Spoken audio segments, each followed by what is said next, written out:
हरिः ओं श्रीगुरुभ्यो नमः। श्रीहयग्रीवाय नमः।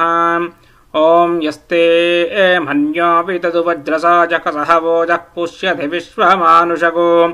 साह्यामदासमार्यं त्वया आसुजा सहस्कृतेन सकसा सहस्वताम् मन्युरिन्द्रो मन्युरेवासदेव मन्युर्होता वरुणो जातवेदाम् मन्युं विष ईलते मानुषीर्याः पाहिनो मन्यो तपसा सजोषाः अबीहि मन्यो तपसस्तवीयान् तपसा जुजाविजहि शत्रोनो अमित्रः वृत्तः दस्युः च विश्वावसोऽन्यापरात्वन्नाः त्वं हि मन्यो अभिवोत्योजास्वयम्बोर्भावो अभिमातिशाः विश्वचर्षणिः सहुरिः सह आवानस्मास्योजः पृथनासु देहि अभागः सन्न भवरे एतो अस्मितवक्रत्वा आतभिषस्य प्रचेताम् तन्त्वा आमन्यो अक्रतुर्जिहीलाहं स्वातनूर्बलदेया आयमेहि अयन्ते अस्न्युपमे हिर्वान् प्रतीचीनः सहुरे विश्वदाया मन्यो वज्रन्नभिमामाववृत्सहना आवदस्यो मृतवोऽध्यापे अभिप्रेहि दक्षिणतो भवामेता आवृत्राणि सङ्गनावपूरी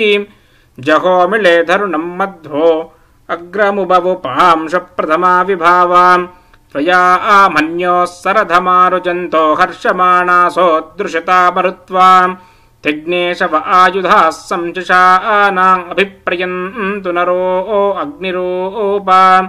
अग्निरिव मन्योत्विषितः सहस्वसेनानीर्नः सहुरे हूतयेदि हत्वा च शत्रोऽन्व्यवधस्य वेद ओजोमिमानो विमृतो नुदस्व सहस्वमन्यो अभिमादिमस्मे रुजन् स्पृणन् प्रमृणन् स्प्रेहि शत्रून् उग्रन्ते वाजो नन्वार रुद्रे वशीवशं नयस एकजत्वम् एको बहूनामसि मन्यवीलितो विषं युधैः संशिषादीम् अकृत्वरुत्वया आयुजा वयं धिमन्तं घोषं विजयाय कृण्महे विजेशकृद्रेन्द्र इवानव ब्रावो ओस्माकं मन्यो अधिपावनेह प्रियन्ते नाम सहुरे गृणीमसि विद्मातमुच्छं यत आबभूता आवूत्याः सहजा वज्रसायकसहो विवर्ष्यति भूत उत्तरम् कृत्वा नो मन्योः सखमेद्येदि महादनस्य पुरुहूत संसृजी संसृष्टं धनमुभयं समाकृतमस्मभ्यं दत्तां वरुणश्च मन्युः भियन्ददानाहृदयेषु शत्रवः पराजतासो अपनिलयन्ताम् धन्वनागा धन्वना जिञ्जयेम धन्वना तीव्रास्पमदो जयेम धनुःशत्रोरवकामं कृणोतु धन्वनाः सर्वा प्रतिशो जयेम